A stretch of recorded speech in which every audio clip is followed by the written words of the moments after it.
පින්වතුන්ලා දන්නවද පින්වතුන්ලාට දවසක මැරෙන්න වෙන විත්තියවත්? කල්පනා කරලා තියෙනවද මගේ මහත්යව දාලා මට යන්න වෙන එක දවසක? මගේ දරුවෝ ටික දාලා මට මරණයට යන්න වෙන එක දවසක? ඒක සොඳුරු ගමනක් නෙමෙයි. සමහර විට කැන්සර් හොස්පිටල් එක හරහා යන්න වෙන්නේ. සමහර විට ජීවිත අවසාන කාලයට යද්දි වකුගඩු රෝහල් වල වැටිලා ඒ වගේ දුක් විඳලා මැරෙන්න වෙන්නේ. ඔබ ඉගෙනගෙන තියෙනවද කවදාවත් මේ කතාව?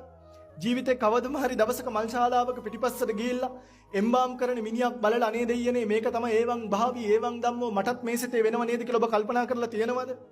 මලගෙදරක ගිහිල්ලා අනේ බලන්නකො මැරිලා hina වෙලා ඉන්නව නේද කියලා එන මහා මෝඩ කතාවක් කියනවා මිසක් කවුද මලගෙදරකට ගිහිල්ලා කල්පනා කරන්නේ කවදා හරි දවසක මටත් මේ සිතේ වෙනවා කියලා.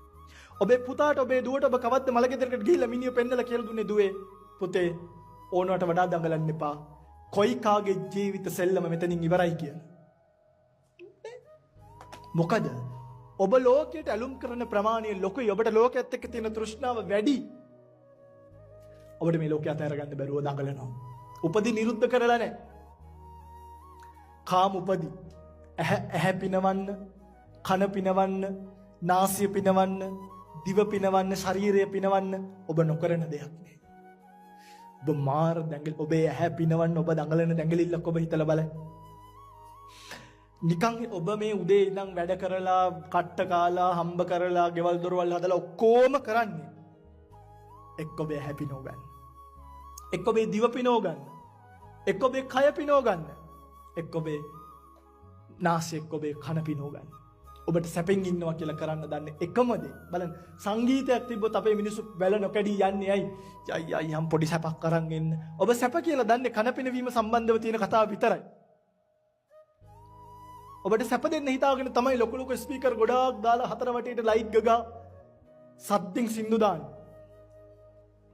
පින්වත්නි ඔබ කාම උපදියෙන් නිදහස් වෙලා නැහැ. ඔබ පින ඇත්තරම කසාදය කියන එක ගන්න. කන්සෙප්ට් එක. ඉතින් ලෝකෙ මේ දැන් නිකන් හිතන්නකො කවුරු හරි කෙනෙක් කසාද නොබැන්දොත් 30ක් 35ක් වෙද්දී අහනවා බැඳලා නේ? ඔව් බඳින්නේ නැද්ද? ඉපදුනා නම් මැරෙනවා වගේ ඉපදුනා නම් බඳින්න ඕනෙමද? ඒකද ජීවිතය. එහෙමනේ. බලන්නකො ඕකට තෘෂ්ණාව ඔය පොඩි කෑල්ලට තෘෂ්ණා කිරීමෙන් පස්සේ ඊළඟට පැටලිලා අන්තෝ ජටා බයි ජටා. කොහොම යනකොට දරුවෙක් දෙන්නෙක් කම්බල උන්ව ඉස්කෝලේ දාන්නයි ඊයමට මගේ යාළුවෙක් කතා කරා පරණ. කතා කරලා කියනවා හාමුදුරනේ මට වෙන කතා කරන්න කෙනෙක් නැති නිසා කතා කළේ. මට බෙල්ල වෙලා දාගන්න හිතිලා තියෙන්නේ කිව්වා. මගෙත් එක චූටි කාලේ ළඟ හිටපු යාළුවෙක්. මොකෝ? ජීවත් වෙන්න මොකද දැන් කරන්නේ? හාමුදුරනේ මම පෙරහැරවල් වල සෙල්ලම් බඩ විකුණනවා කිව්වා.